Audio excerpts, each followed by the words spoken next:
You're listening to Supervision with a Vision, where we discuss all things supervision.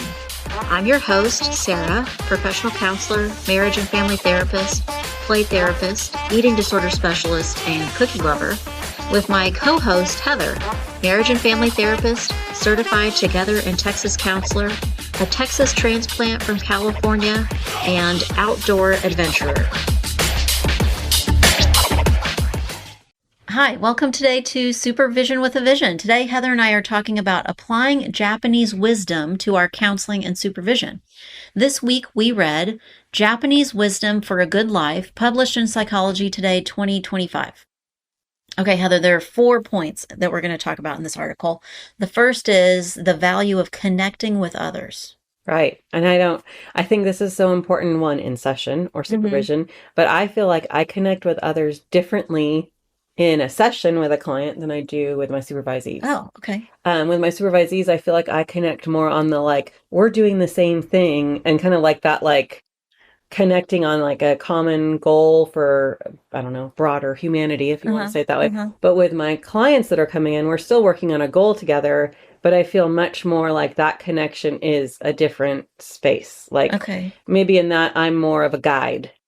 And so with the supervisee, you're thinking we have a shared understanding or a shared because you have a shared goal with the client, but this is a shared understanding with the supervisee. So then you're a guide with the client. I'm checking that word. I don't know. I think I could say more with a client. I probably take a little bit more. Maybe what you're saying is that you appreciate or you're acknowledging a power dynamic between. Well, there's a power dynamic between. But I would say it's probably different. I even think that relationship now I want to define exactly what that is. But that with a client, they're coming to, okay, this might be it. With a client, they're coming to you with hey, these are the things I want to work on in my life. A supervisee is saying, hey, I'm doing this job similar to the job you do. How do I map that out? And so maybe that's why it's a little different. Well, I'm wondering if you're describing that with a supervisee, you try to actually break down the power dynamic and help them to see that they are a peer in some ways of yours, or that, maybe not when you first meet them, but you're helping them to move in the direction of being a peer. Right. As a counselor. As a counselor, yeah.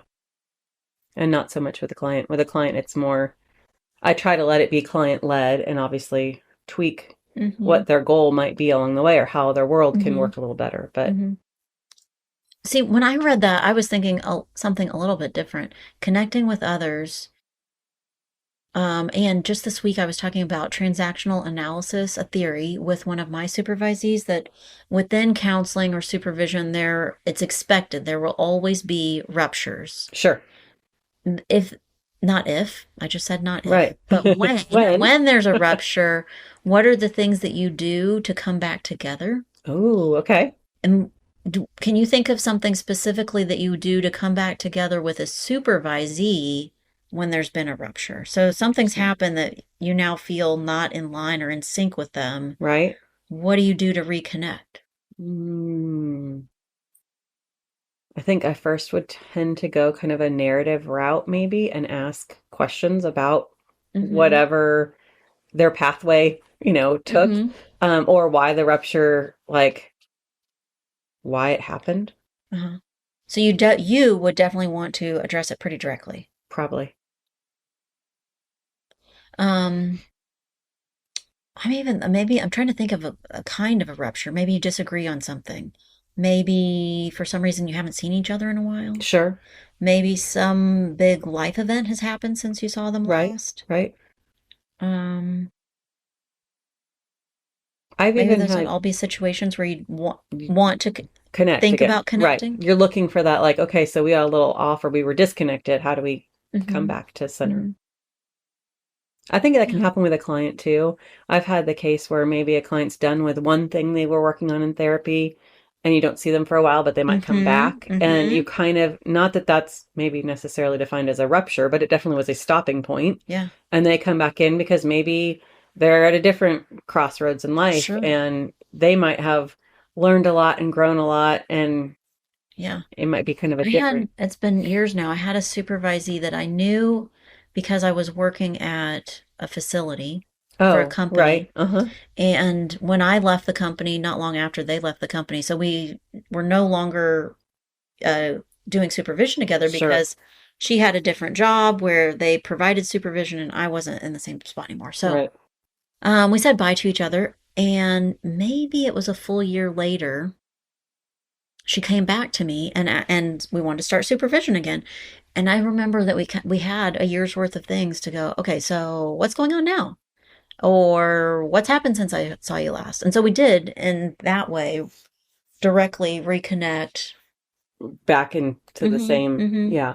I think that when you have kind of that like break time and you Mm-hmm. whether it's just a weaving back together or not, it just might look differently, right? Like it might look something else has changed in their life during that path, and you might even though your expectation might be it's the same person, it might just look different. Mm-hmm.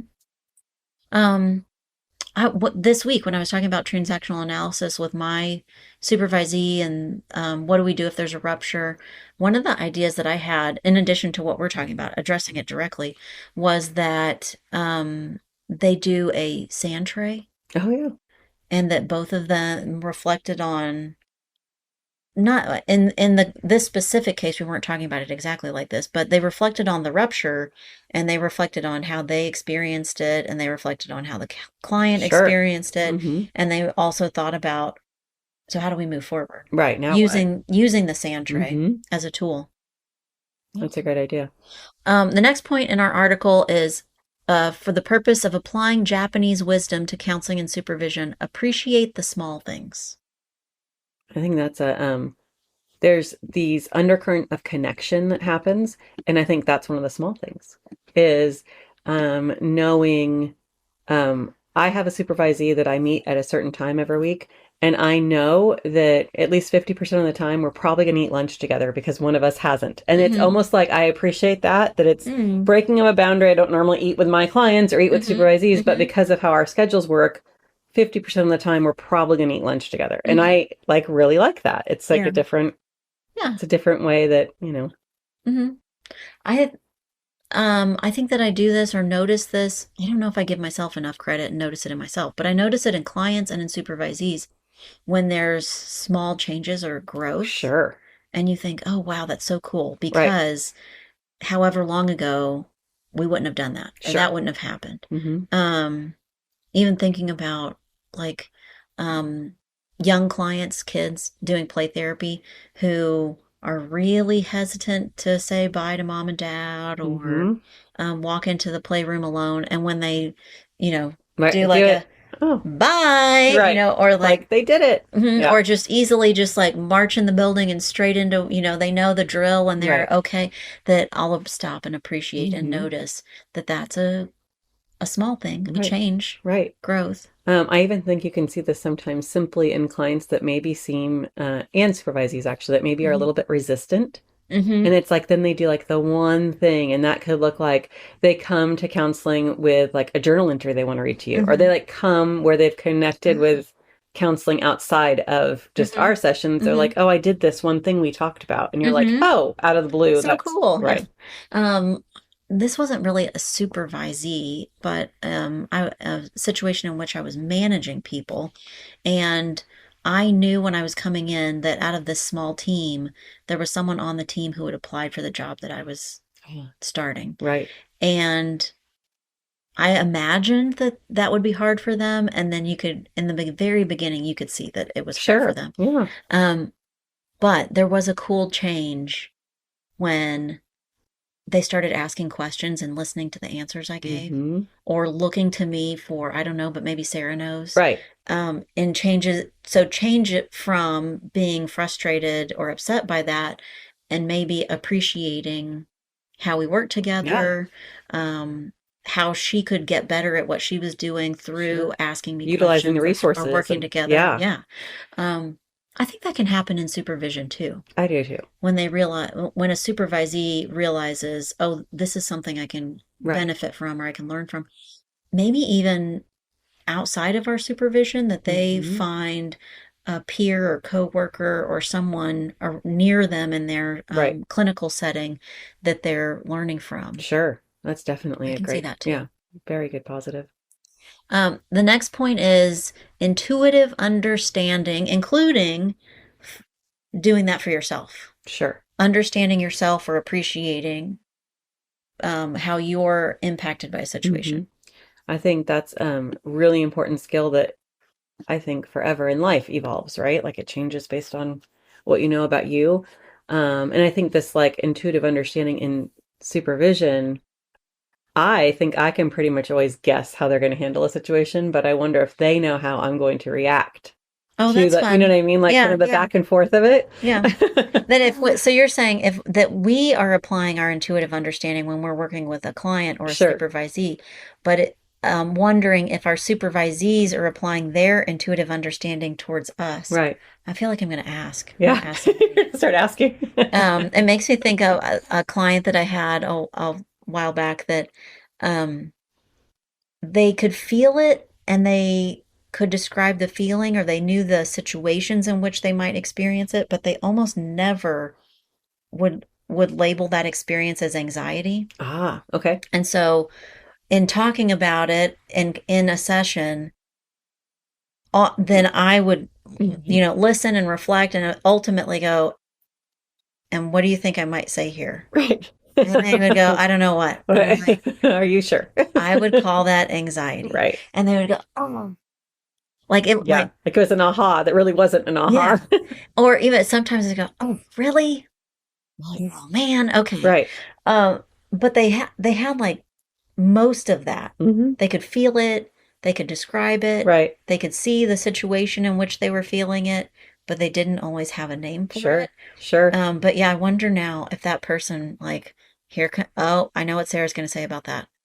Oh, Anxiety. I actually have a great learning moment this week from a client who talked to me about session about something that was really hard for them. And their idea was that I was going to be disappointed in them.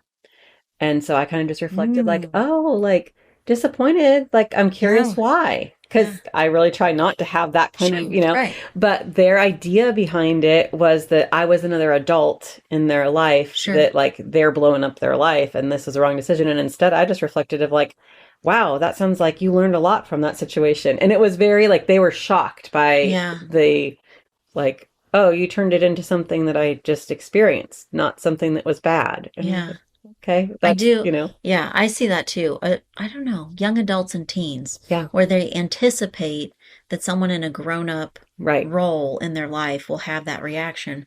But then when we can say, I mean, I'm not your parent, right, so if your room is gross, right. You got to live there. yeah, yuck. Right, But I'm also not annoyed because it's not in my house. So, right.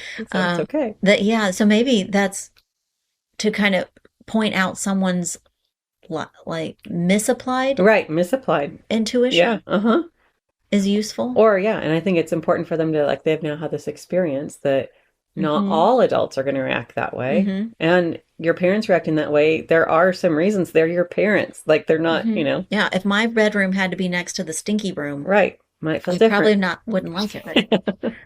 Okay, the last point in our article, which I really like this point, appreciate quiet moments. Oh, that's a good one.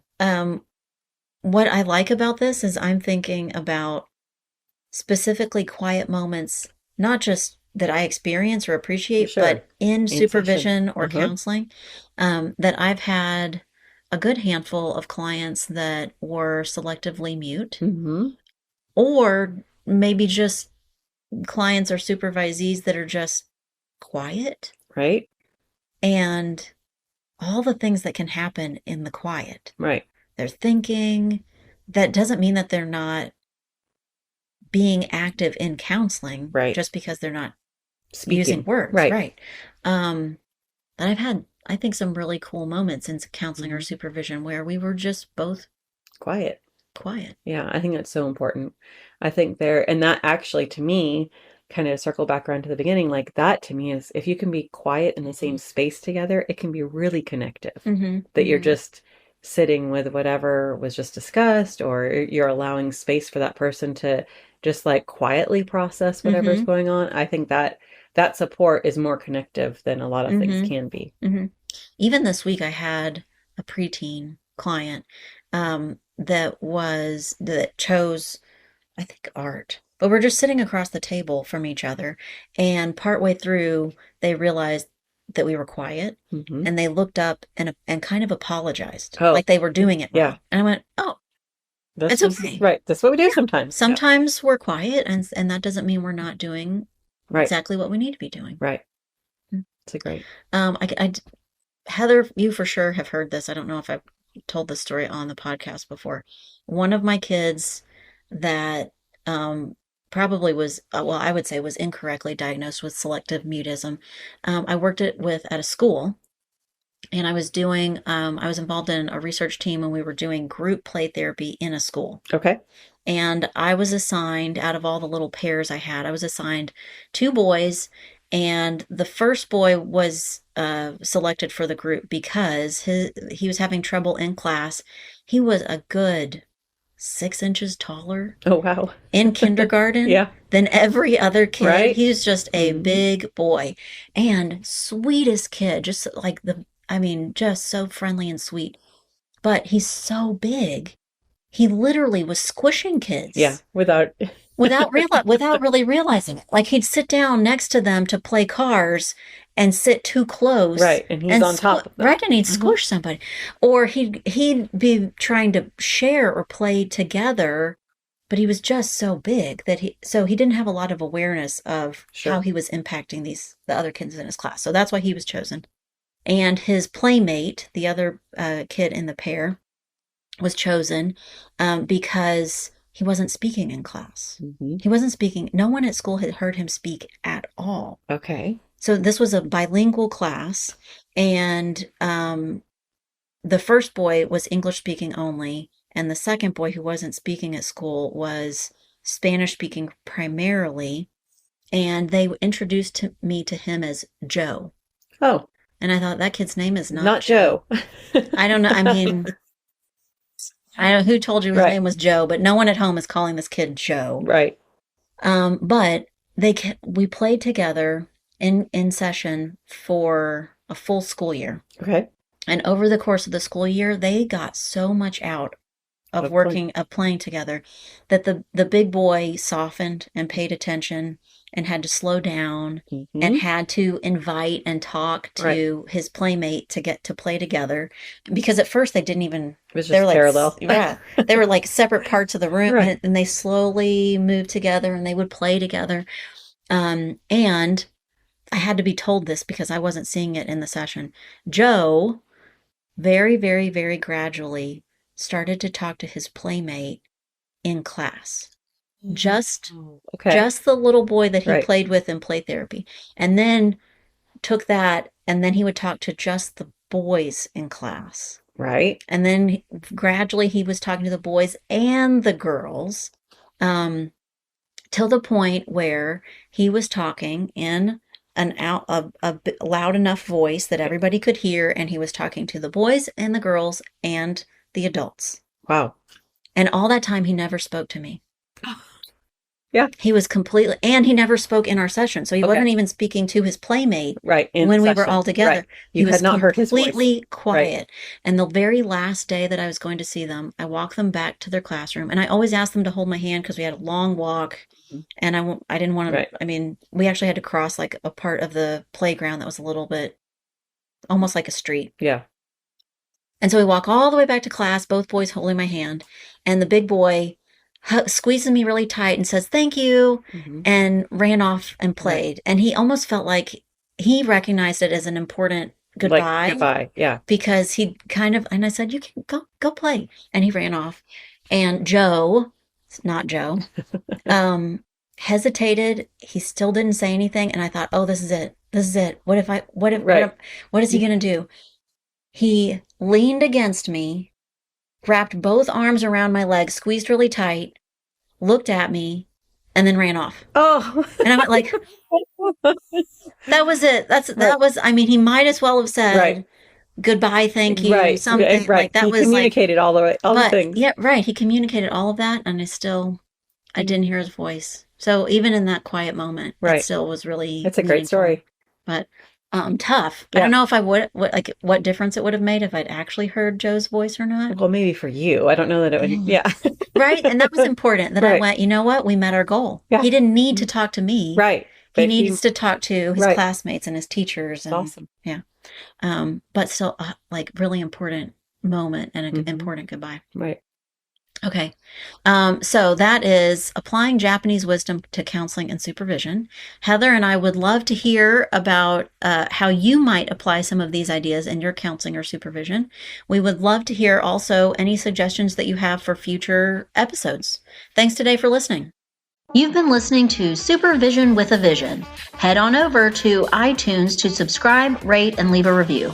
Be sure to check us out on Facebook and Instagram at Therapy Academy to join the conversation and get show notes. We'll be back next week with more Supervision with a Vision.